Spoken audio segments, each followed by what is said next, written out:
Welcome to Let Me Know How It Is, a pop culture podcast about animation, TV, movies, comics, and all things geek. We're discussing creator wish lists today. I'm Zach Slater. I'm Frank Melman. And I'm Clifton. Hey guys, Devon's here. Yay! Woo! Yay! Welcome back. Permanent guest. Most guest appearances ever. Take that jam to Baptiste. Woohoo! Woo! He's not wrong. No. He's not wrong at all. That is accurate. All right, so I've been wanting to do this one for a while. Creator wish list.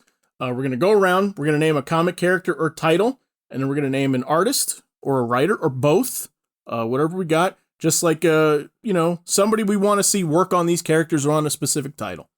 So who wants to shoot out the first shot? I got one for you. Cool. Okay. All right. So this is a comic book team that I don't think gets a lot of love. It has a pretty illustrious creator set. Jack Kirby's worked on them. Tim Sale has worked on them. So I'm going to go with Challengers of the Unknown. Very nice. Written by someone who I'm pretty sure has never actually done any DC work, but I would be intrigued to see what he does within the structure of DC that has, and they seem to have like a lot of like nooks and crannies that have gone unexplored. And that seems to be what he loves to do over at Marvel. So I'd love to see a Challengers of the Unknown written by Jonathan Hickman. Ah, That would be good. I'd go for that. Yeah. And art-wise, this guy can draw anything. It seems like he has drawn just about everything, but he really hasn't. And I would love to see Chris Samnee drawing whatever comes out of Jonathan Hickman's head. So that's what it would be. Challenges of the Unknown, written by Jonathan Hickman, with art by Chris Samnee. Okay. I'd buy I that like book. this one. Yeah, I'd buy that book. Yeah. Mm-hmm. For sure. I'd buy that book. I'd read that book. It'd be very lore-filled. Exactly. Challenges of the Unknown with Jonathan Hickman. Exactly. They'll build whole worlds around that thing. Mm-hmm. Yeah. Yeah, I would just love to see what those two could actually do. Just, with like, there would probably be like this big conspiracy thing that goes back to like Anthro the caveman and somehow reaches into like, how Blue Devil was something or other. I don't know. Right. I don't want to quite get into Jonathan Hickman's head because that seems like a very scary place to me. But that's what I would love to see on the comic book page or the iPad page or whatever, however you like to read your comics. Right. He's kind of a terrific choice for that book, I think. Because I think for the work I've read of his stuff, like he's into like a lot of like cutting edge science and quantum theory and stuff like that. I know that like he's just this writer that I think is just like an encyclopedia of ideas and information that I think he plugs into things. And Chris Samnee, I think there's nothing that I wouldn't buy. Yeah. If he drew it, like it just everything, the number of drawings I've seen him do like online where like I've liked a million of them. Yeah, like, his doodles. Like when he does his doodles, it's like everything you just go, God, I wish you could draw this character. And then during October, he does Battober. Yeah. Where he does like basically a different like prompt, a word prompt, and it's all Batman related. And 31 days is just like, oh my God. Yeah. It's lovely. Yeah. Would love to see what he could do, just like if you let him loose within the DC universe. Yeah. He needs to put that stuff as an art book. And his style works for anything. He's such like classic artist. Exactly. Like it's traditional but modern, and like his use of negative space is amazing. Yeah. Like, just in those sketches that we're talking about. But yeah, like it fits perfectly in like Challengers that have had a run in the comics themselves at different times, going on 60 years now. I can't remember when they first appeared. Silver Age, if I remember right. Mm-hmm. but just being like the classic adventurers. Yeah, he's perfect with that because he's got a bit of a pulp sensibility.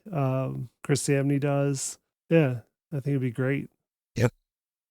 So that's my pick. All right, Challenges of the Unknown. Good pick. I'd read it. Good pick. Thank you. You pulled out a good property. A property I think is pretty malleable too. Mhm. I think, like I know Zach loves challengers. Yeah, I do. I do. too. And I love that what the unknown is can always move, Mhm. Exactly. right? To just like whatever science doesn't have an answer for, like currently, which I think is really, really cool. Right. I may have a challengers also. All right. In fact, sure, I'll throw it out here. All right. You want to know who I want to see do challengers? Sure. Grant Morrison, Okay. Okay. right? I had that at one point. Yeah, go ahead.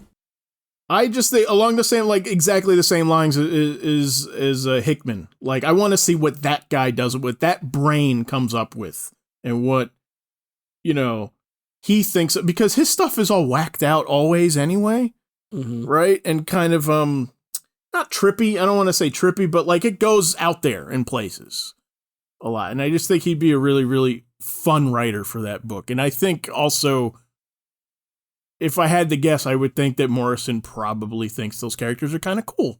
Mm-hmm. Oh yeah. It'd be funny to see both of them have a run on it where they could play off of each other, kind of similarly to how I think Jonathan Hickman's X-Men run for the past years has been playing off of Grant Morrison's X-Men run from 20 years earlier. There's some synergy, I think, between those two writers, or can be. So yeah, I'd like both of them to have a run on Challengers and play off each other with it. That'd be great. I'd be down with that. What do you got, Frank? Well, at one point I had challengers on my list because I've told the story before about right before Alan Moore, when he left DC, one of the books that he was going to write or was pitching was Challengers of the Unknown. Mm-hmm. So that's one of those books I'm like, I somewhere in the multiverse we got that, but never got to read it here, obviously. So that was one I was wondering that was my Challengers, but the one that I thought about more for Alan Moore was the other book that he had mentioned that he was wanted to write before he left DC, and that was Martian Manhunter. Oh, Okay. yeah. Alan Moore apparently had a pitch in for that book as well, and I thought about it a lot, and I still, that's one, I was kind of torn between the two, but since, I'm surprised most of us had a Challenger's pitch for book. I didn't, This is the spotlight on Challenges of the Unknown who knew? episode. Yeah, I didn't know that we're gonna spotlight that property. I went with Martian Manhunter, and I thought Alan Moore, of course, would be great to write it. But I was starting to think of who I would like him to collaborate with, and I thought Dave Gibbons on Martian Manhunter of all people. All right. Yeah. I was looking again at I took a quick look at the pages for The Man Who Is Everything, just the pages where he's in Krypton, and I thought that just the way that and the fact that he's done Mars before. In Watchmen, I thought that'd be kind of a cool thing to have Gibbons revisit, but in a completely different, more fictional, as opposed to, fictional in the sense that it's a fictional Mars as opposed to Dr. Manhattan being on Mars. Thought it could be really cool. Yeah. I've never been able to find any kind of even a synopsis of what his pitch was going to be. Right. So there's no telling. But again, at the time, you're talking, 86, 87, it would have been pre Giffen DeMatteis on Justice League. So there's no telling what that would have done for the character. Whether we would have gotten the one that basically was kind of a straight man to all those other crazy characters in that Justice League. Nor would he I don't know if he would eat Oreos. I have no idea what would have been given to the character as a result. But that's a book that I really have always wanted to be able to read. So I'd buy that too. Yeah. I hadn't even heard about that one before. Oh, no? And, Oh, yeah. all of the possible things that could have been back then. It would have been a definitive run for sure. right, yeah. For sure. Yeah. Just the idea of him trying to do a anatomy lesson for Martian Manhunter would have been, yeah. again, just makes me sad that we never got it. All right, where are we going next? I got one that it came from a tweet that I read from this person years ago. And it is Lauren Faust. Mm-hmm. who's the animator known for, I mean, she worked on Powerpuff Girls with Craig McCracken, was involved in My Little Pony Friendship is Magic, the DC Superhero Girls in its second iteration. And it was somewhere around then that she was asking on a tweet who she had to talk to be able to write an X-Men comic. Mm. And I remember at the time people being like, have you asked them? Because they'd probably let you. Right. Like, you are pretty accomplished. It's not like you're nobody. Right. And it was around the time that they finally published Gendy Tartakovsky's Luke Cage miniseries that had been, in the pipeline for years and years. Yeah. So I was like, For 50 years. Yeah, for however Feels long like. it was that thing was made and sat around until he finished. So it was around that time that she had put that out. I was like, yeah, I'm like, they would totally give her a miniseries if she really pursued it, I think. And I'd like to see it. Right. Because there was also around the same time I listened to it. I can't remember when this episode of a podcast was, but there used to be a Nickelodeon podcast hosted by Hector Navarro where he would just interview animators. And he had her on once. And she told the story about like her introduction to comics was like stealing her older brother's X-Men comics. Mm. Like she would go into his room and steal his stuff, and it was like all the John Byrne stuff and the Claremont Byrne run and everything. So that was her introduction to comics. So I know she loves the characters, and I would just Right. love to see what her, kind of fun new take on those types of stories and characters would be. I think it would be fun, even just as a mini series, kind of like they did with the Luke Cage Gendy one. Mm-hmm. Just let her do her own thing and see what comes out. Yeah. I would take it. Have her as writer and artist on it. Yeah. That could be cool. Yeah, she'd be good. She'd be really good. Yeah. I still think she should ask them because they would let her. I think if she just asked, they'd be like, Yeah. yeah, sure. Here, have a miniseries. So I'm not out of the Grant Morrison woods yet. I got two more. Okay. I got two more for him. I'll start with he hasn't been at Marvel in a while. Mm-hmm.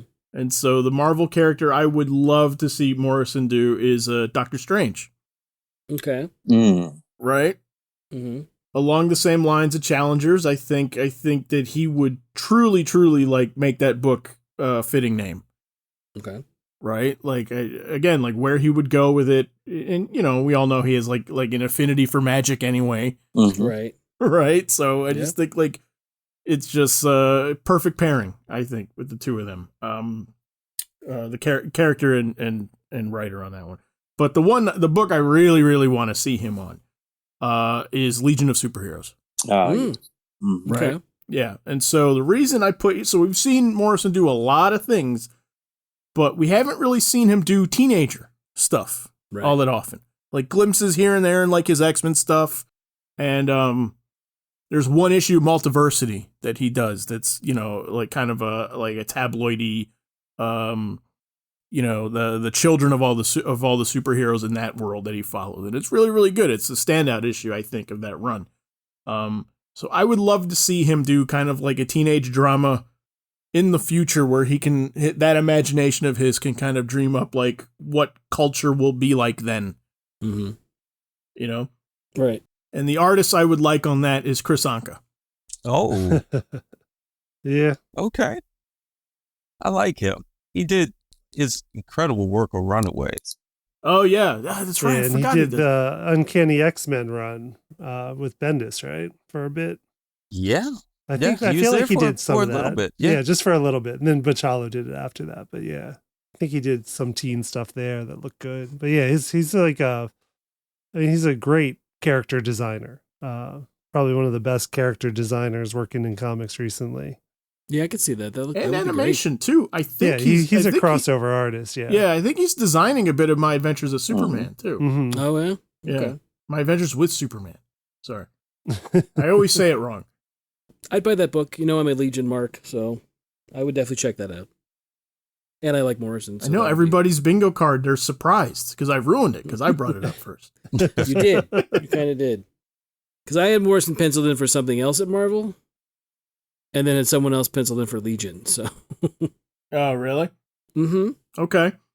So I was kind of selfish, and I with Morrison, I I thought about a character that I thought he would probably really excel at and have some fun with, and basically go to the next level with, and that's Rom Space Knight. Oh man. Oh man. I don't even know what company has the rights to ROM right now. So I don't either. Marvel wherever it does. is. Marvel okay. does. In my mind, it's Marvel. Okay. In my mind, with the news of the omnibus coming out, Yeah. Yeah. of okay. the issues being reprinted, I said, well, they must have something on the horizon for a good old ROM. I guess so. Yeah. But no, the idea of like, the noble space knight, basically of taking on the basically sacrificing humanity, for the betterment of your planet and the galaxy, and then the dire ass being so like a sinister Skrull type thing. I just think the idea of Morrison being able to be like, that's really cool. Let me show you how we evolved past what we had, 40 years ago or whatever for this character, because it's one of the things where I read a little of the IDW stuff, and nothing against anybody's work, but it was a lot of the stuff that made it work was Rom playing off of Marvel characters, right.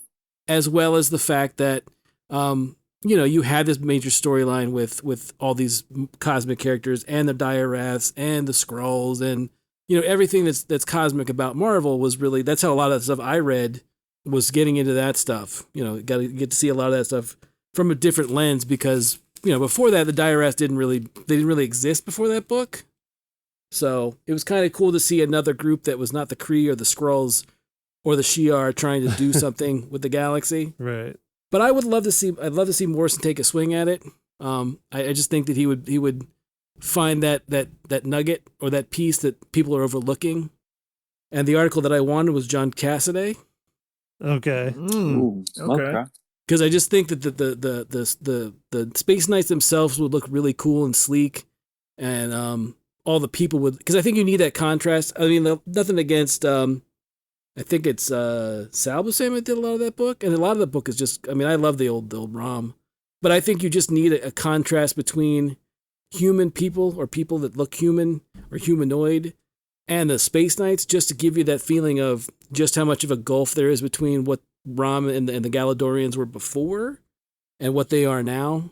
And I think Cassaday would bring that really good contrast between the two. So yeah, that's my Morrison pick. If I had to go with Morrison on a book, I would say Morrison doing Rom at Marvel again.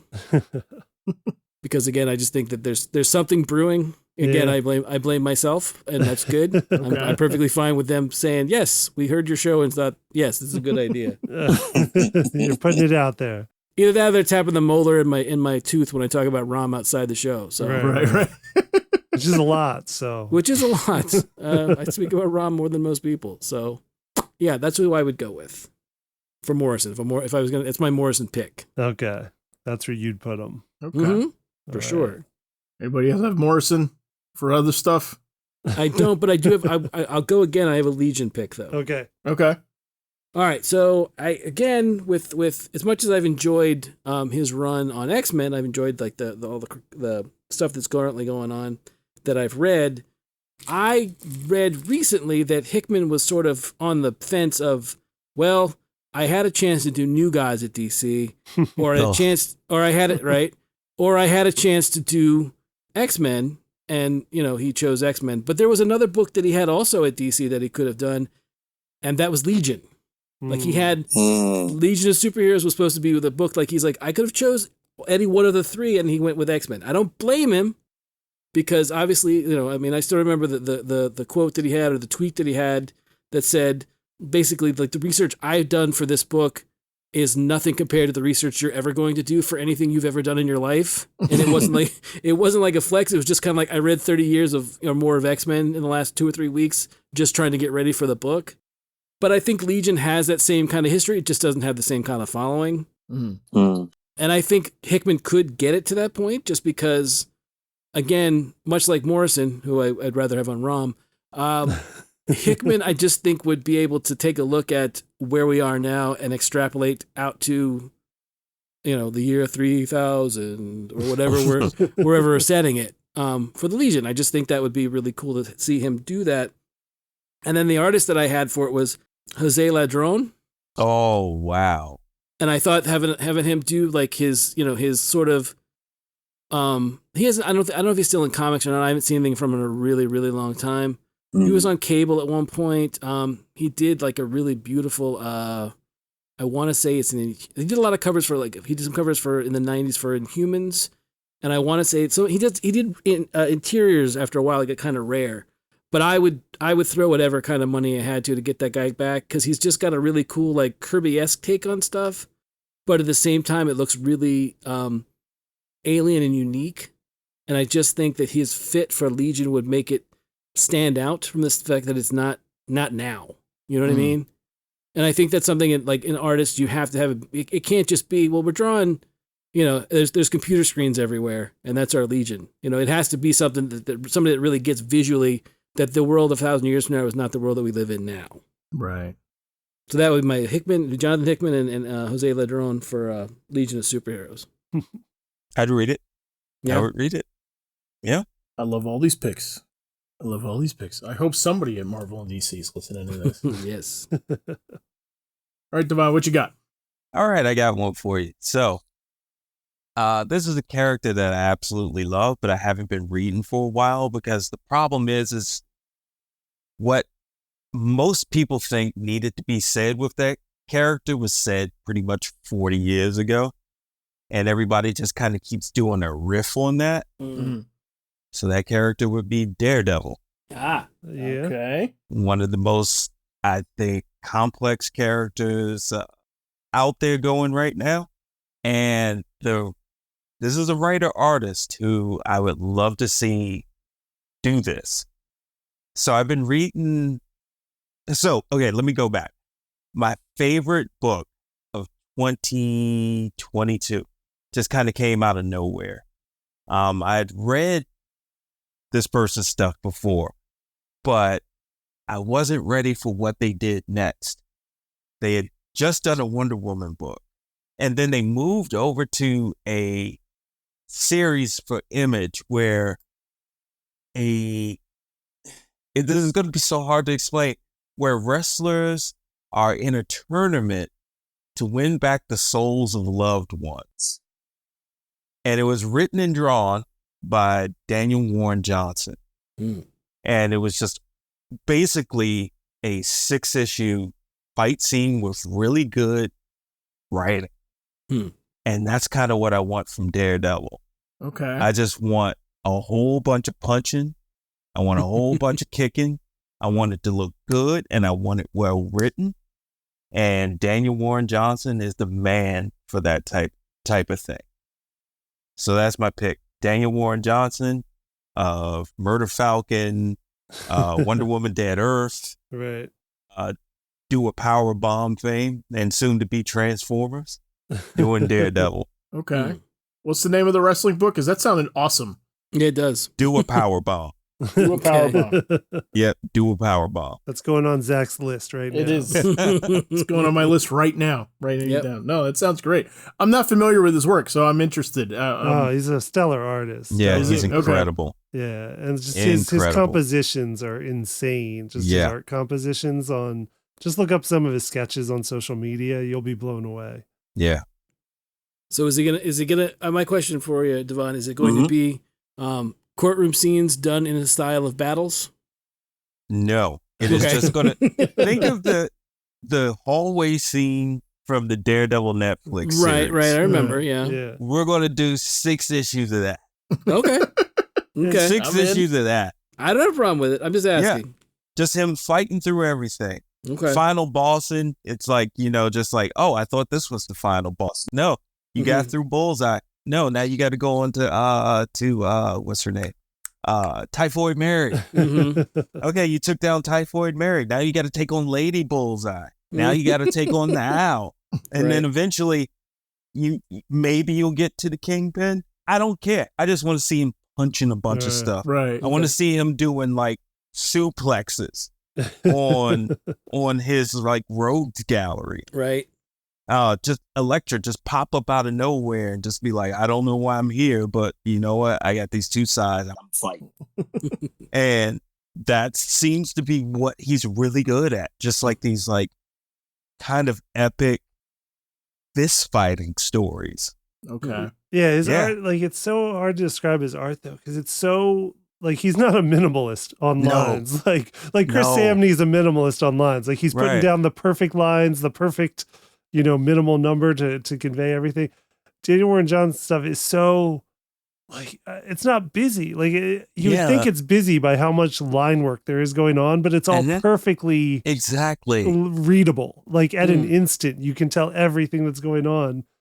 As complex as these drawings are, they're crazy. Yeah, exactly. It's like the one thing I tried to explain why I love Bill Sienkiewicz's artwork. And it's because when you watch him doing actual live artwork, you look at it and you go, don't do that. Don't use your fingers. What are you doing putting that shattered glass down on your art? Exactly. And then you just there's a moment where you go, oh, but you're Bill Sienkiewicz. Okay, yeah, go ahead, do it. Right. And if you could meld Bill Sienkiewicz with like a Chris Somney, that's who Daniel Warren Johnson is. It's just this frenetic, like you just can't even believe what you're seeing on the page half the time. I think it's really cool too that it sounds like he's somebody that likes doing fights. Yeah, which as much as you would have to draw in that industry, punching and kicking, like not everybody likes doing it, And actually, I've read some artists be like, no, actually, like drawing superhero fights is kind of tedious. Yeah. And so it's really, really cool. Like, I'm so excited to go look this guy up now because like if there's somebody who's like excited to do like almost like choreography on the page, which I think about a lot, honestly. Like I do think about action sequences in comics a lot and like which ones like are memorable to me. No, so I can't wait. I can't wait to check out that book. Yeah. And Daredevil, I think is a really, really because weirdly Daredevil is kind of like the Marvel character. Like I've unknowingly bought the most. Like looking on my shelf and everything, I'm like, wow, somehow I've accumulated like more Daredevil than any other character. He's had a lot of good runs, a lot of good long runs. Yeah, yeah, exactly. But no, I think about like some of the fights in there too. Like even the fights in some of the Frank Miller stuff is kind of neat, And yeah, to extrapolate that to be like just a 6-issue fight, I'm down. I'm so down for that. Clifton, Frank, you got any Daredevil on your list? I do not. Okay. Does that mean I win? you get the Daredevil title. You got it. It's yours. Clifton, where do you want to go next? I'll stick to superhero stuff for now. And this is one I'm coming from where it's an artist that I like a lot. And I just going in a direction of stuff I'd like to see him do. It's an artist who's been working in recent years pretty steadily. His name is Gabriel Piccolo, the Brazilian artist who is kind of surprisingly became a definitive Teen Titans artist just through fan art initially, because his Teen Titans fan art was very like making them look like slice of life, like modern teens. And it like captured a lot of attention and captured attention of DC Comics as well, to the point that they put him on some books, but still he hasn't had much work in the like traditional periodical comics. He's done the graphic novels for DC Comics when they were doing the young adult graphic novels. He was the artist for Beast Boy, and then the artist for the graphic novel Raven, and then the artist for the graphic novel Beast Boy Loves Raven. From their 3-book young adult graphic novel series, and he's kind of become the definitive Teen Titans artist, I would say, of currently, without having actually done the periodical comics. But he could, I think, because his art is fantastic. It just looks like real kids in like a fantastical world, kind of, where you look at his drawings of like Beast Boy, Raven, Robin, everything, and you're like, oh, like, yeah, they're kids. Like, they're just teens hanging out. And because of that, I would like to see him do more of that type of stuff, because, I mean, I love it when I see it. Everyone loves it when they see him do that stuff. But I would take him to Marvel. And like ones I was thinking of were like Runaways, clearly, because I'm a huge Runaways fan. I don't have a writer in mind for him, because most of the time he's not written himself. As far as I know, he does work with an artist. Or he does work with a writer. Cami Garcia is the name of the writer he collaborated with for the DC Comics graphic novels I was mentioning before. So I don't know who I'd put him with as a writer, but I would love to see him do Runaways for Marvel. I would love to see him do like Miles and Gwen, like something with Teen Miles and Gwen, Spider-Verse adjacent. I think he would be fantastic at. So, I mean, that's just one I was thinking of. I just like he's a great artist on that in that genre, and I'd just love to see him do more of it. Can I suggest a writer for something? Sure. Yeah. Mariko Tamaki. Okay, yeah, no, that would be a good one. That would be a great matchup. I love with her stuff. Yeah, she would be great matchup with his stuff.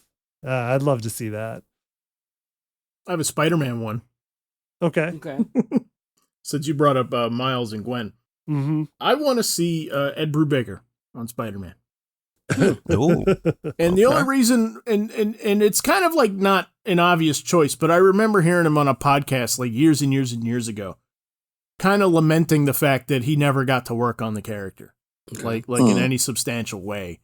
And so that butted up with another thing I heard him say like earlier on the podcast is like, he said he had like an affinity for like romance comics. Okay. And he used to love reading them as a kid and sort of like in his head, he just sort of like imagined that they were like the things that happened to Peter Parker when he wasn't Spider-Man. Mm-hmm. And so I kind of just want like those two sensibilities put together. Just do like a romance Spider-Man comic. Right? Right. I'm all for a low-life Spider-Man. That works for me. Right? Yep. Yeah, Brubaker would be great. That'd be really good. Yeah. I can see it. And so, and the other book I had also for him too, jumping over to DC. Oh, I'm sorry. I got a perfect name for it. The book should be called Typical Parker Luck.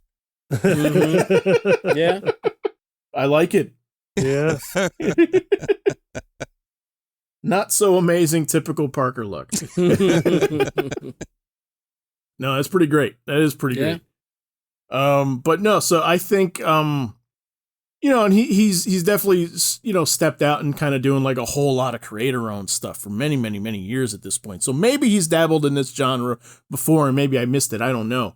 But I would like to see him on Jonah Hex. Oh, Because I think a Brubaker Western would be kind of great. Oh, right? Man. Yeah. That would work too. So like him and like Sean Sold. Phillips on right. Yeah. So All right, Oh I my got God. one. Yeah, that's it. Oh, yeah. That's You won it. him over on that one. Yeah. damn, that's a dunk. Thank you. Yeah. I would read the hell out of it. Now I feel like they did a Western, I think it was called Grit for Image. Okay. Wouldn't surprise me. Yeah. I didn't read it, but just to see them doing the Jonah Hex book, man. Yeah, that's top tier stuff, man. Congratulations on thinking. Thank you. Yeah, that'd be pretty great. That'd be pretty great. All right, just throw it out, guys. Whichever you got. All right, I got one. Okay. Shockingly, the writer hasn't done a ton of Marvel work. He's done some. He's written Elektra. He's done a short run on Punisher, and he did a pretty good run on Daredevil. What he seems to be best at is kind of the procedural, where he gets into the nuts and bolts of the diplomacy of actually how you do a thing within a certain organization.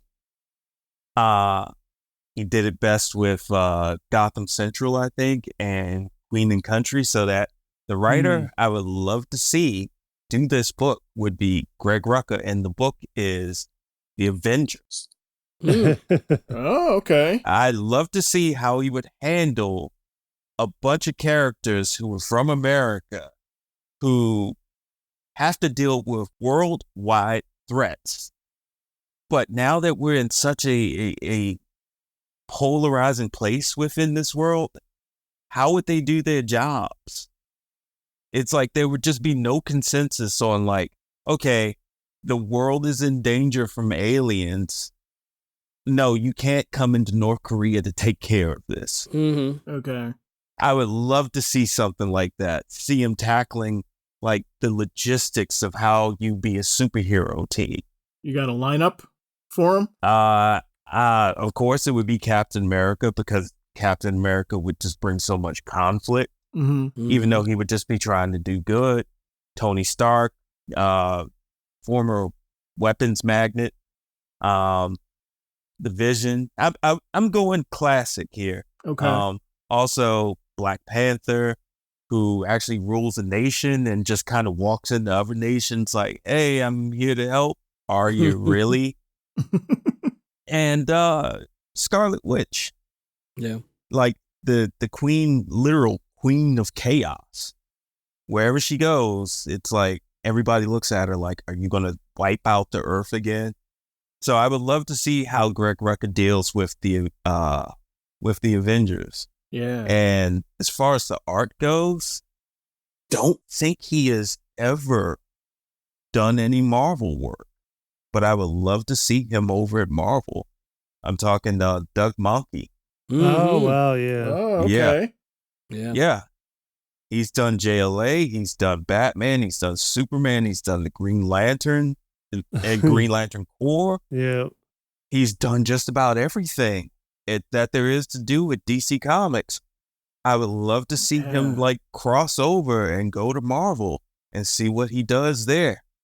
Yeah, you're right. I can't even picture a Marvel character he's drawn. Yeah, I know. Right? But Like, just, yeah, imagine a Doug Mahnke Hulk. Imagine a Doug Yeah. Mahnke Thor. Like, my God. Mm-hmm. yeah, that'd be really Like, cool. yeah, so that's what I want. I want a Greg Rucka written, Doug Mahnke drawn Avengers comic. I think Rucka would really gravitate towards Black Widow. Yeah. Oh yeah. I think Black too, Widow. right? Like judging from like sort of his novel work he's and written stuff her, like yeah. that. Yeah. He's written her. Yeah. Yeah. So I think that, my guess is he would make her part of the team too. Yeah. Right. Absolutely. But yeah, no, I think he's a writer I hold in pretty darn high regard too. Just, not just because of Gotham Central, but like I like, a lot of some of his other stuff too. I had him, I actually wanted to ask you about this, Devon, because I had a concept that I picked up from like an old Comics Alliance article, where so this is their idea, but I love it, and it's a Daily Planet comic, Oh, right? okay. Like do Daily Planet, but give it the Gotham Central, right, treatment, right? So it's kind of Okay. like Superman, sort of not the focal character always. And I think like what you did for cops in Gotham Central, do that for journalism, right? So I feel like for me, like I would want somebody kind of like Aaron Sorkin, Okay. but he doesn't do comics. And I kept like gravitating towards Rucka for this. I'm like, I think Rucka would be really, really good. So I wanted to ask you like who you thought would be good. Man, to write that book. That's a good question. I think Gail Simone would actually do a good job on that. Okay. Like she has a unique take on where the world is currently right now, but she sort of has this like optimism that just maybe it could be better. Right. And I think that she would write a great Clark Kent. I think that she would write a great Lois Lane. Yeah, I would say, yeah, Gail Simone. Okay. That's my pick. She's a good one too. She's a really good. Yeah, I was stuck on Rucka for a long time, but I was also thinking John Ridley.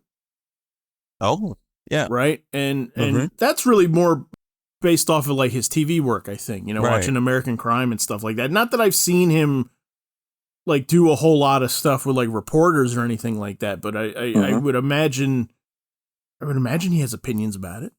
Yeah. You know what I mean? About would like say what's so. working about it and what's not. And no, he's just a writer, I think, that is like really, really good about like commenting on what's happening out there in the world. And if you guys are not reading the Blue Wall that that he's doing over in the Batman universe stuff, it's basically the spiritual successor to Gotham Central. It's terrific. Oh, okay. It is so good. Okay. Yeah. I will check that out. Frank, who else you got? I was thinking along the lines of, again, stuff that I like, stuff that I'd like to see. Mm. Not so much everybody else. And I thought, as much as we've had, the popularity of this particular title, kind of explode in the last, 5 so years, and that's Suicide Squad. Mhm. Okay. And I still think we haven't got quite back to what Ostrander did. I think we've had hits and misses. I think there's been stuff that's been really good and in the same sort of vein or same sort of flavor, but not quite right. And I think this particular writer would do an amazing job with it. And that's Rick Remender. Okay. I think the fact that his ability to sort of wring out the emotion of a scene, as well as the fact have it be irreverent at times, I think his stuff would work really well with the team. Where at any particular moment, someone could step out of line and have their head blown off. Oh yeah. I can Yeah. see it. He would be good. He would. Oh, yeah. He would be Yeah. good on Squad. You're right. I think that would be an amazingly good book. And then when I was thinking about the art, originally I chose Tony Moore, who had done originally The Walking Dead, because I think part of, like, for me, the Squad has to have, like, originally, like, Luke McDonald did a lot of those Suicide Squads, and it had sort of that smudgy kind of inky kind of dirty feel to it. Yeah. And I thought Tony Moore's not a bad choice, but the one that I thought could really do it well and really get a lot of the action stuff well. And I don't know if he does a lot of interiors. I know he's done some stuff. I think he did like some Planet of the Apes stuff. But instead of Tony Moore, I went with Gabriel Hardman. Oh, Okay. yeah. And I thought, just for a lot, if you've ever seen any of his actual like con stuff that he does, a lot of his con work is really, really like cinematic. Mm-hmm. And I think it has a really cool, like, he does a lot of really good stuff with like single characters. I think with him sort of forced into working in a team dynamic. I'd love to see what he does with all that. But that's one of my choices. I think Remender would get closer to what Ostrander had, where it was just kind of like, because Ostrander stuff to me was you just never really knew what was going to happen. There was often the chance that, like I said, just, characters that you loved or you'd fall in love with in an arc, they were just going to go. So for me, that's one of the ones I would love to see. I'd love to see that team together in a book. Is Rick Remender the one who brought us Frankencastle? Yes, he is. Okay, yeah. Yep. I can make that connection to Suicide Squad. Just something off some high concept zany idea that somehow works. Mm-hmm. Yeah. Yes.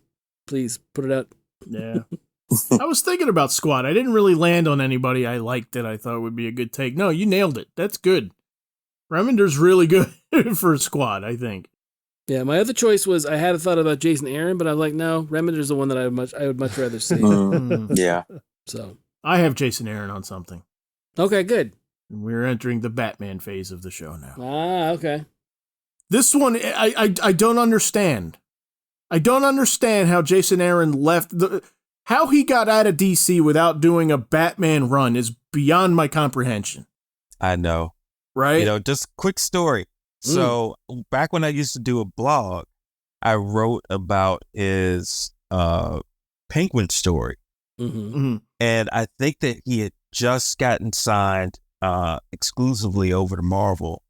And I wasn't aware of it at the time, but I was saying in the blog post, like, how after reading that Penguin story, how did DC not scoop him up and put him on a Batman book or do whatever they had to do to keep him working at DC Comics outside of Vertigo? Yeah.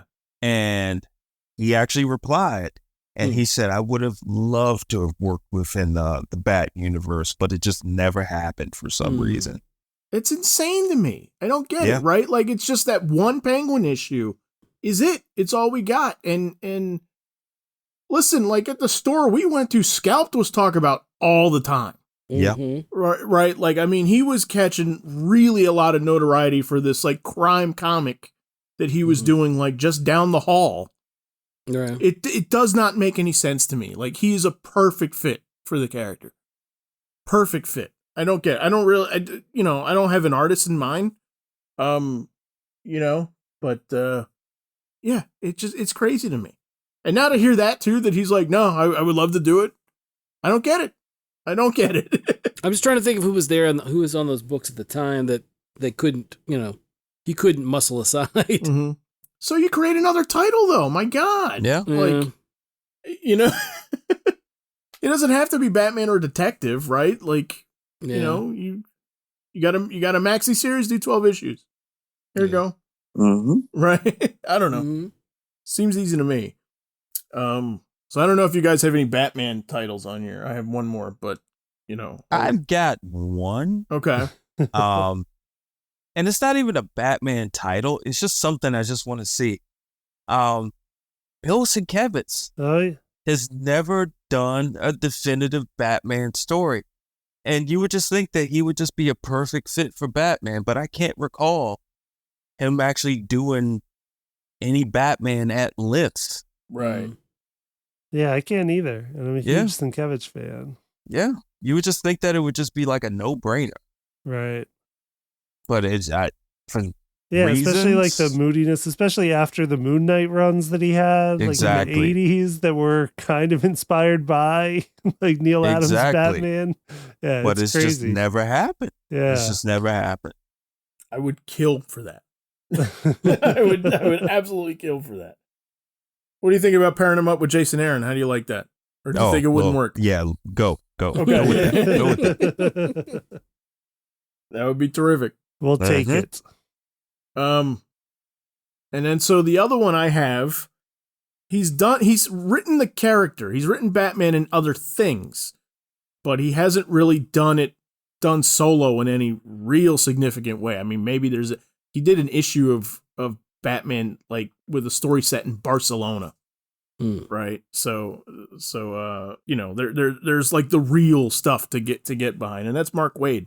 I would love to see Mark Waid do a run on Batman. That'd be cool. You know what I mean? And Yeah. the things he's done, it's been like with the Justice League, or it's been like World's Finest, like what he's doing now and everything. And I just kind of want to. So good. Yeah, I mean, of course, right? But it's just funny. That's another one I've heard him on a podcast too, where he's like, I have a story. It hasn't gotten to it yet, for whatever reason. In the myriad of characters he's touched at DC, he's never gotten a solo Batman run. Yeah. It's crazy to me. Mm-hmm. And so for that one, Chris Samney, bring them together again. Okay. Yeah. Fine. So can I piggyback on the Mark Waid sentiment there? Mm-hmm. All right. The book that I am loving the most out of anything out there right now is Mark Waid's World's Finest. It is just a freaking joy. It's just a freaking joy. What I would love to see, and his artist, Dan Moore, is just like killing it right now. Dan Moore is one of those guys who you would just love to see him just draw anything because he makes everything look good. Like he is pretty much a modern day Jose Luis Garcia Lopez, in my opinion. Mm-hmm. Yeah, he's pretty terrific. Yeah. What I want from those two is JLA Avengers 2. Ooh. Okay. And just let them go at it. Mark Waid, this man who knows DC and Marvel history like inside and out, just let him go crazy with the whole Marvel and DC universe and just get probably the best working, and I don't know how he does it. He does 2 books a month. Artists going on out there right now. Dan Moore. Just let them loose on JLA Avengers 2. Yeah, that's what I want. That'd be pretty terrific. There's no weakness there. No. None. Oh, the sales on that book. Well, right. Oh, the numbers that book would do. Yeah. So I had a book that's at DC. Just we talked about her before with another title, but I had an idea for Gale that I'd like to see Gale get a shot at, and we get a little bit of it when we did we read Villains United, the original stuff before Secret Six. Right. I want Gale to get a shot at doing the Secret Society supervillains. Oh, Okay. I want that book brought back. I want Gail to have basically carte blanche to basically do anything she wants to with that side of DC, anything villain related. I think she should have just, basically kick open the doors for her. Because I think a lot of times she had stuff that she wanted to do and they just didn't let her. And I think that just for as well as she gets, don't get me wrong, I like her superhero stuff, but I think she really does excel at that seedier stuff. If you've ever read Secret Six, I think that sort of thing is sort of her purview. And what I would want to pair her back up with Nicholas Scott as the main artist for most of the book.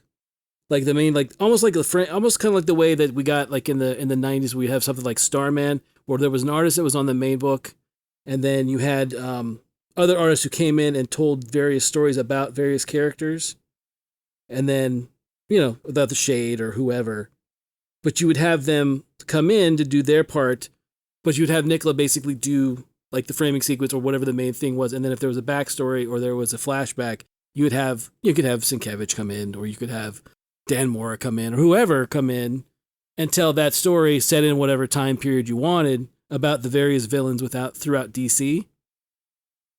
And I just think it'd be a great fit for her. That would be cool. Yeah. Just to get her, let her play with the big heavy hitter villains. Yeah, because she's almost like Gunn, like James Gunn, that we've seen what she can do with like the pieces that people don't want right. or didn't think about. And I think that given a chance to basically be like, no, you can have Luthor whenever you want. You can have, Darkseid or the Joker, whoever you want to, Reverse Flash, anything bigger, Sinestro. Right. You can have all those guys and the ones that you're used to as well. Yeah. So I just think that for giving her that chance to basically do that would be, I think it'd be a really great book. That would be a great book. And I've always, I love villain books. I love Secret Sighted supervillains. I think it's a great concept. Just the idea of like, no, they have their own way of doing things. That's not quite something we see all the time. So I'd read that. Yeah, I would buy that. I would put my monies on the counter for that. As you should. It sounds like a great concept. If I do say so myself. There's not much we brought up that I wouldn't no, fork over either. My sub just got huge. Yeah, this would be a huge stack if this thing was going on. I want Kelly Thompson on Batgirl. Oh, right. And this isn't like she wouldn't really do like a take that I think that we haven't seen, but she would just do like a really good take, right? Like she's good. Like I'm thinking about like her Kate Bishop Hawkeye run, where she's like really, really good at doing like 20-something characters who are trying to figure it all out and kind of, make a mess of their life. You know what I mean? And I just think she'd be perfect for Batgirl. I'm super excited for a run on Birds of Prey. Right? Yeah. Yeah. Yeah.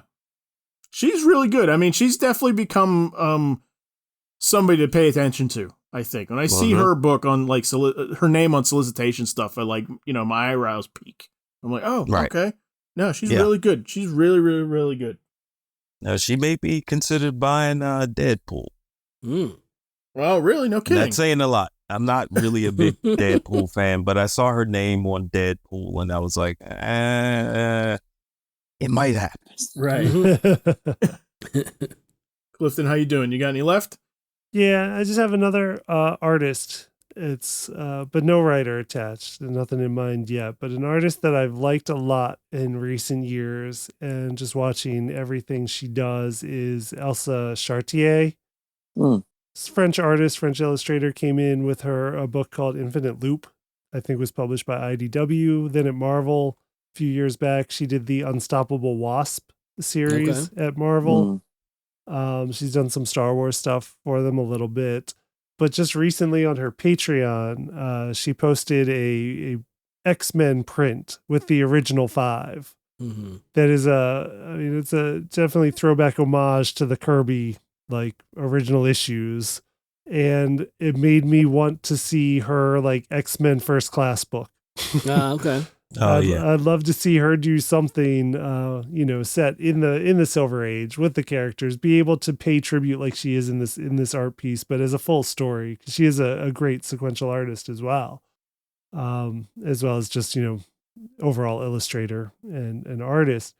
But yeah, I saw that and was like, yep, I would go back and read a classic 5 X-Men story, like a first class X-Men story with her on art, because she captures it perfectly, but like with the still modern sensibility. But you look at it and you're like, oh yeah, like this is a Silver Age piece, but done so well. And just that, like, I don't know if you've ever seen any of her art, but I feel like her art would be right up your alley, Zach. Just like me knowing the aesthetic that you like. Okay.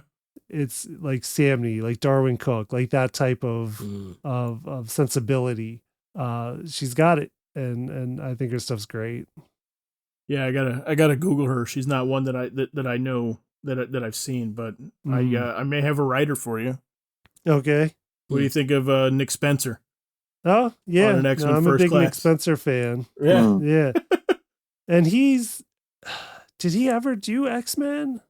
I can't remember. Yes, he did. Was it like an Ultimate X-Men run? It was briefly? Ultimate X-Men. Oh, Yeah. that's right. Towards the end of that. Yeah. That was, yeah. Yeah, I'd like to see him do something I forgot throwback all and about fun. that. That's right. Yeah. No, I would take that. I would take them paired up because like something he can bring the fun, he can bring like clever. I've talked about his Jimmy Olsen like backup story one shot so many times on this podcast because it's one of my favorite single issues. Yeah, like I'd love to see them together. I'd love to Deadly see that. Foes of Spider-Man. Yep. Yeah. Yeah. I would take it. I like it. I have a DC book for Brian Michael Bendis. Okay. Is his tenure at DC done? I can't remember. It's done. I think so. It just never should have started. Oh, no. Opinion.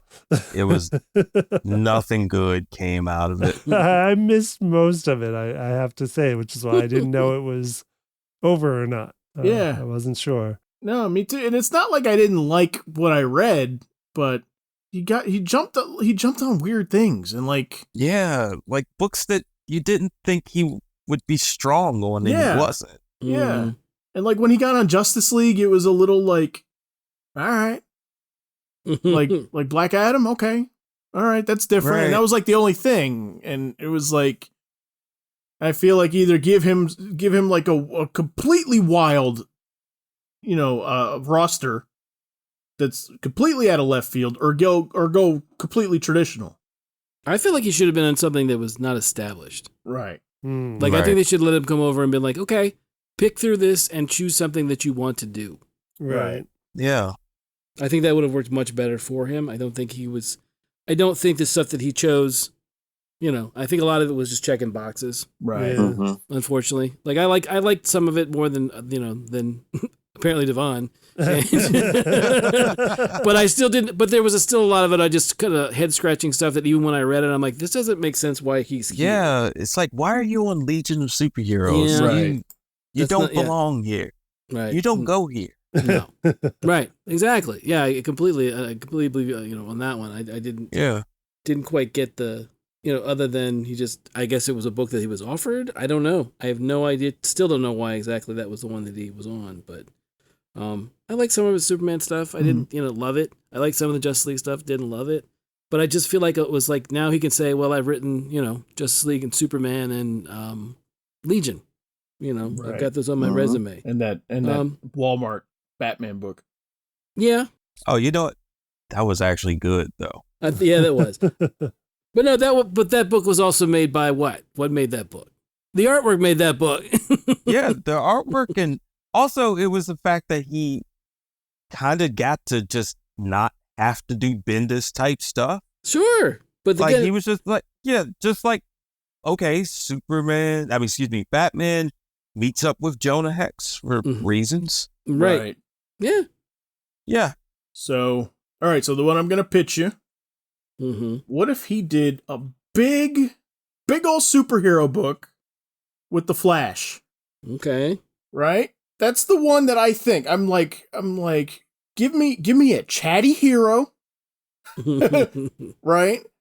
Paired with a power that I guess we don't really see him do a whole lot with, right? Right. Make it a big superhero book.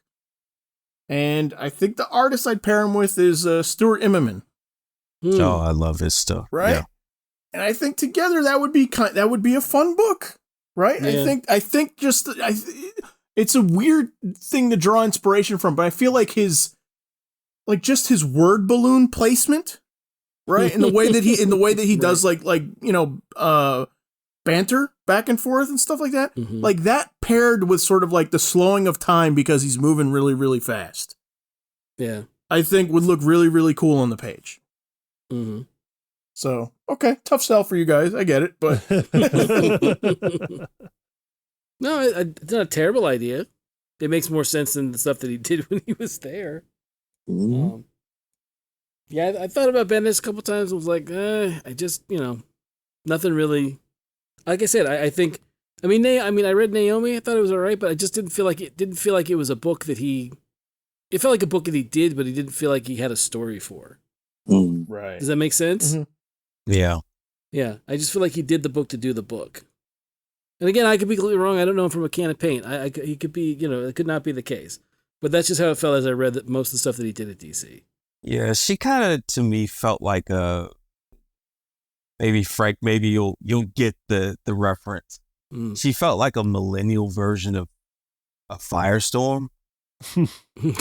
Where it was just like, you're just, okay, you're Yeah. a kid Right. in the DC universe doing kind of stuff. I don't get it. Why are you here? Oh, because the person who created you is doing the big books now. Right. Yeah. Because because if you go back and look around the time that Firestorm is introduced, he's in so many books.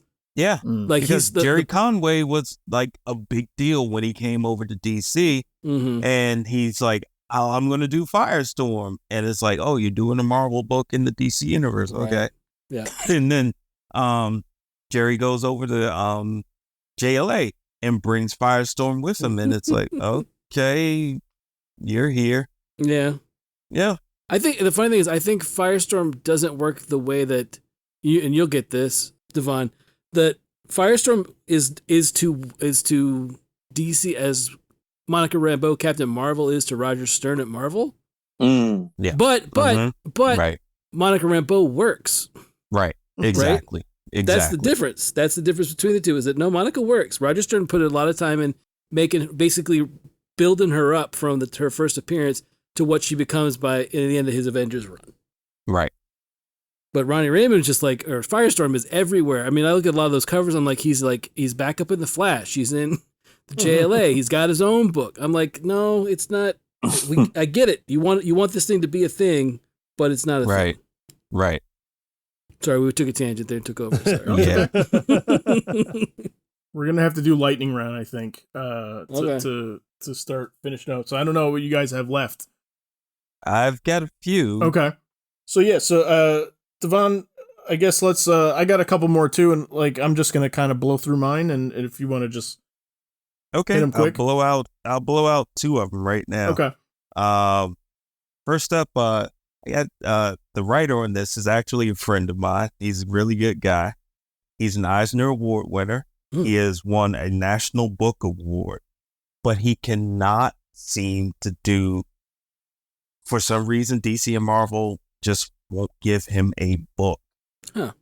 For reasons I don't know. It's Andrew Iden who wrote the March series. Mhm. Oh, Yeah, okay. The John Lewis. The John Lewis Yeah, one? the John Lewis March series. He is an incredible writer. He loves comics, and he's been trying to break into the mainstream. And he's gotten dribs and drabs here and there. He's written a couple of stories for Marvel, a couple of stories for DC, but he did this incredible Captain America book in Marvel Comics Presents from I think about 6 or 7 years ago, Okay. and it was drawn by Daniel Acuna, who was on Avengers and Eternals and Captain America for a good while. Right. And it was just, honestly, it is one of my favorite comic book stories, but I also think it is an incredible Captain America story. that takes place during the Civil Rights era, where Captain America gets involved in fighting, well, against racism in the South. Mhm. And in doing the right thing, winds up destroying some lives Mm. simply by accident. And I don't want to give the ending away, but Captain America at the end gets to go home again. Whereas the people that he's trying to help, they don't get to ever go home again. And that story is stuck with me for years. So that said, I would love to see Andrew get a shot at Captain America along with his original artist, Daniel Acuna. Yeah, I'd read. I think Cool. he would just kill. Okay. Yeah. And then the other, this might be a little bit out of left field. I think the comic that saved me when I was like, I don't even know if I like comics anymore, was Mark Russell's Flintstones comic. I remember that. I remember. Yeah. Where I was like, I don't think I like comics anymore. What's going on with me? But then Mark Russell comes in with like this brilliant reimagining of the Flintstones, where it's like he does this thing where you realize we were good at one point, but then we decided that we needed things like capitalism, or idols, or the presidency and stuff like that, and it just kind of like screws everything up. Mm-hmm. And it was a book that came out at a time when I had lost a lot of faith in a lot of things, and it just totally restored all that and made me go, wow, comics are good. Mark Russell is good. More of this guy. And I've been following him all over the place. I would love to see what he would do with Plastic Man. Okay. Yeah, this character who is inherently kind of wacky, but also made of plastic. This thing that is like slowly going to choke this world Right. out of existence. And I would love to see what he would do, what sort of commentary he could bring with that sort of character. And as far as art goes, I would love to see Javier Rodriguez, who was the co-artist with Chris Samnee on Mark Waid's Daredevil run for a bit. Mm-hmm. And then he moved over to, can't recall what it is off the top of my head. I think it's like the history of the Marvel Universe. And it is, I think it was done, it was written by Mark Waid. And it is a beautiful treasury style book where he just gets to go crazy. And he is this kind of brilliant hybrid of Chris Samnee and Will Eisner. Like, he just goes big in everything he does. And there's this roundness to his characters that I just absolutely love.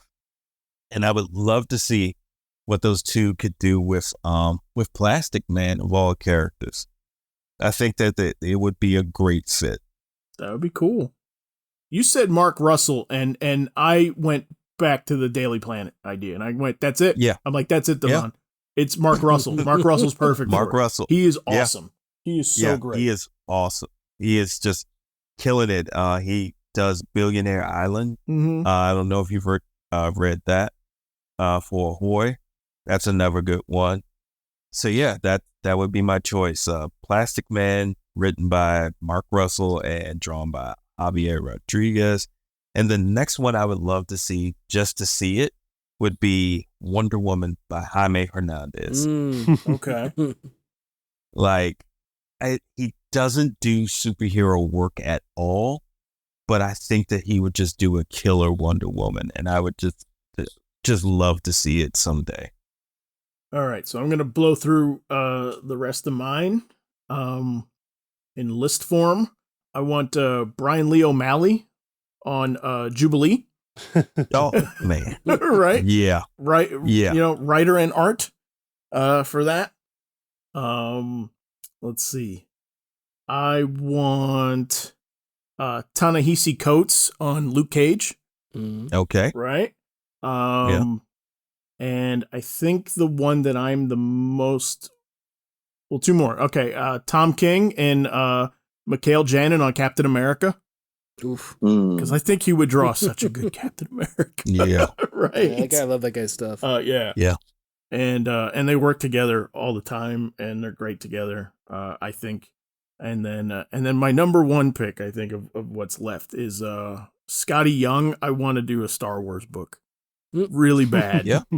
Okay. And it's put together by, like, he did a run on Rocket Raccoon probably, almost 10 years ago now, and it's fun, but it's also got kind of like a gritty grubbiness to it. Right. That's cool, and paired that off with just like some of the Star Wars pinups I've seen him do. Like, I think he'd be really, really kind of perfect for it. So, he's my last one. So, Playing off of Star Wars, I have one left, and it actually is Star Wars related. And that is from when Marvel was like just starting to put out all the Star Wars books after Disney got the Star Wars deal and everything. And one I thought is I want an Ewok comic by David Peterson of Mouse Guard fame. Oh. Let him write a writer artist on it. Create it all, David Peterson's Ewoks. I would read it. So that's my lightning round. that's pretty great too. Yeah. That slaps, as the kids would say. This is piggybacking off what Devon said. I want Jaime Hernandez as Archie. Yes. Oh, yeah. I think it's one of those things where they themselves would be like, yeah, we borrow from that stuff all the time. Archie and Rockets. Yeah, I That's what want it'd be. that. I want a mini at least. I don't even need to be like a definitive run. It can be, Heartbreak Soup with the Archie kids. I'm perfectly fine with that. Right. That was one that I thought that would be great. And the other one, I don't have an artist for this one, but I had an idea for it. Was I want to see Lansdale do Constantine? Yeah. Okay. Joe Lansdale. Joe Lansdale. I'm sorry. Yep. I want to see Joe Lansdale do Constantine. I don't think he's written him yet. I don't believe so. I could be wrong. Maybe in an anthology or something.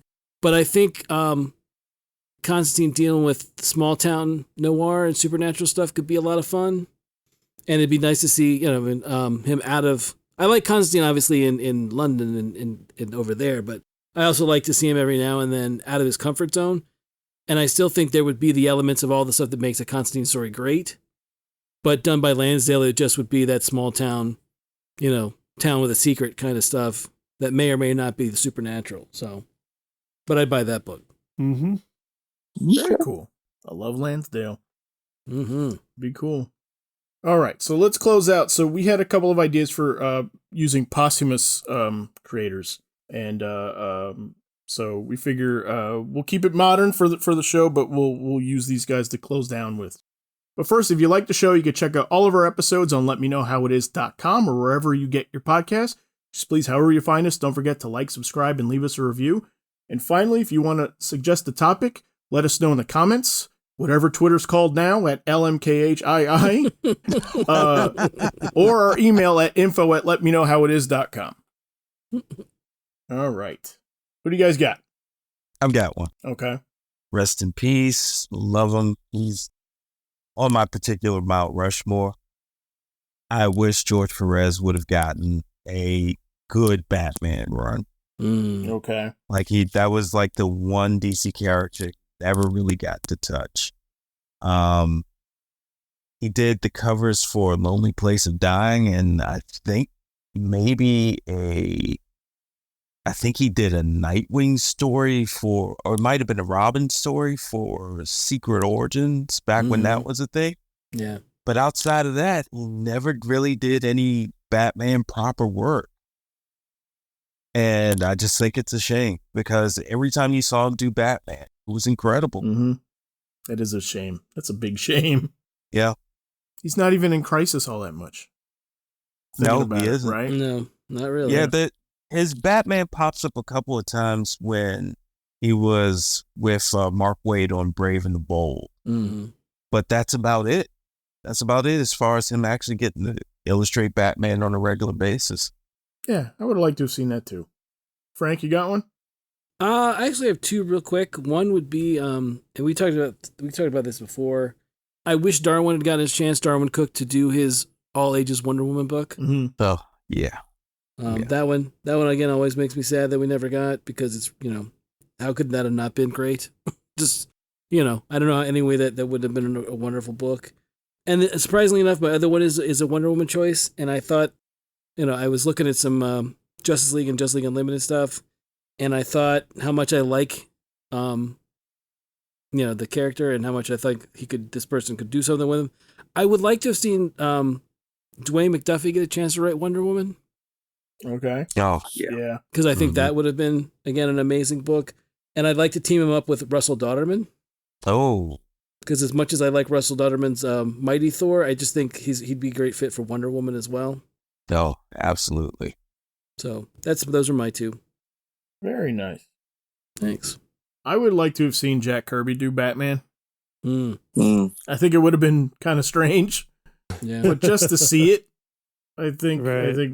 would be really, really cool. And I always, for some reason, I always thought that Anthony Bourdain on a Batman traveling the world book, on a young Bruce Wayne learning, Yeah. would be awesome. Yeah, that would be. Oh. Yeah.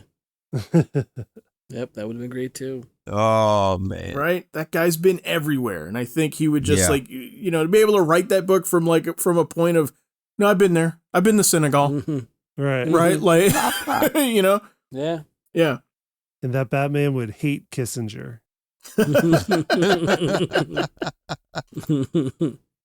Oh, man. Yeah. So, God, that would, oh, man. Right? I want that now. I know. It's so heartbreaking. Yeah. And then when I found out, I always wanted that. And then I'm like, oh, but he was in the comics too? Perfect. Yeah, he did the graphic novel too. Yeah. Yeah. Some work. So, Well, I got one more. Yep. Apparently, we're going back to Mark Waid. Apparently, he pitched an Aquaman series to DC at one point in time, and the artist attached was supposed to be Mike Wieringo. And it was supposed to be Aquaman as global adventurer, like King of the Seven Seas, taking on whatever needed, taking on wherever it needed, taking on. And it did not happen, and they wound up going over to Marvel and doing the Fantastic Four there. I just wish that would have happened, because Mike Wieringo, God rest his soul, he was just not only a good guy in the few interactions I had with him, but he could just draw anything. I just would have loved to have seen what he could have done with Aquaman. Yeah. And just being able to draw the world, period. Mhm. Not just New York City or, outer space, but maybe Aquaman in Tokyo, Aquaman in Holland, or whatever. Mhm.